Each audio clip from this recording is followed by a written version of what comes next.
usual with these kind of reports. You always sit back and wonder what kind of surprise is going to come out of this. And we did get a big surprise, and it came not in the acreage numbers like we thought. It came in the stocks numbers being quite a bit lower than expected.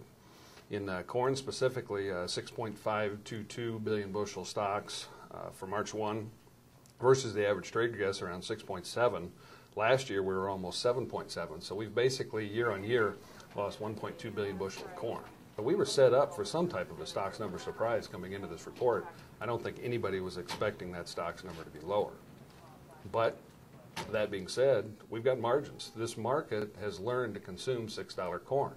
We've got livestock margins, we got ethanol margins, and that's probably the big difference this year. It was export sales report this morning came out, and that's obviously being shadowed by this report, but 1.9 million tons of corn export sales, with that big one, the 1.2 million tons in the unknown category, which the market's assuming that's China, and 1 million of that is coming out of the is old crop. So how much more Chinese demand are we going to see if that truly is China? That's going to be the million-dollar question. So now we're really refocused on the demand side of the equation, the tight supplies, and weather, of course, on these acres is going to be a huge issue going forward.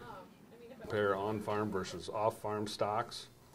And in corn for March 1, 3.3 billion bushel was on-farm versus last year at 4.5 billion bushel. So what we've experienced so far the first 6 months has been a very sloppy basis market, a very sloppy spread market, and that's basically because we've owned a larger percentage of this crop in the first 6 months rather than spreading it out even over years. As always, this is going to be an interesting spring and summer, and get used to the volatility. It's here to stay.